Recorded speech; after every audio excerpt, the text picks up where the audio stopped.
Lionel Messi എന്ന ഇതിഹാസ താരവും ഇപ്പോഴത്തെ ഏറ്റവും മികച്ച താരങ്ങളിൽ ഒരാളായ ലാമിനെ യമാലും തമ്മിലുള്ള പോരാട്ടം ഇനി ഉണ്ടാകില്ല. ഒഫീഷ്യലായി ഫൈനലിസ്റ്റ് മത്സരം റദ്ദാക്കപ്പെട്ടിരിക്കുന്നു. യൂറോ ചാമ്പ്യന്മാരായ സ്പെയിനും കോപ്പ അമേരിക്ക ചാമ്പ്യന്മാരായ അർജന്റീനയും തമ്മിൽ ഖത്തറിലെ ലുസൈൻ സ്റ്റേഡിയത്തിൽ വെച്ച് മാർച്ച് 27 മത്സരം നടത്താനായിരുന്നു ആദ്യം നിശ്ചയിച്ചിരുന്നത്. പക്ഷേ മിഡിൽ ഈസ്റ്റിലെ വർദ്ധിച്ചു വരുന്ന പ്രാദേശിക സുരക്ഷാ സംഘർഷങ്ങൾ കാരണം ആ മത്സരം റദ്ദാക്കുകയായിരുന്നു.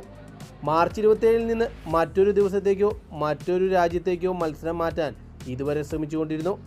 യുവേഫയും കോൺബോളും പുതിയ തീയതിയും സ്ഥലവും സംബന്ധിച്ച് ഒരു ധാരണയിലെത്താൻ കഴിയാത്തതിനെ തുടർന്നാണ് മത്സരം ഉപേക്ഷിക്കുന്നതെന്നാണ് യുവേഫ റിപ്പോർട്ട് ചെയ്യുന്നത്. റിയൽ മാഡ്രിഡിൻ്റെ ഹോം ഗ്രൗണ്ടായ സാന്റിയാഗോ ബെർണാബ്യു, റോമിലെ സ്റ്റേഡിയോ ഒളിമ്പിക്കോ എന്നിങ്ങനെയുള്ള നിഷ്പക്ഷ വേദികളിലേക്ക് മത്സരം മാറ്റാനുള്ള അവസാന നിമിഷ ശ്രമങ്ങൾ പരാജയപ്പെട്ടു എന്നാണ് യുവേഫ റിപ്പോർട്ട് ചെയ്യുന്നത്.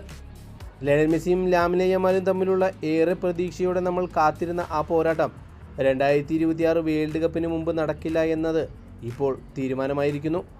യുവേഫയും സൗത്ത് അമേരിക്കൻ ഫുട്ബോൾ ഫെഡറേഷനായ കോൺബോളും തമ്മിൽ മറ്റൊരു വേദിയെക്കുറിച്ച് കൃത്യമായ ഒരു ധാരണയിലെത്താൻ സാധിക്കാത്തതാണ് ഈ മത്സരം ഉപേക്ഷിക്കാനുള്ള കാരണമായി യുവേഫ പ്രസിദ്ധീകരിച്ചിരിക്കുന്നത്.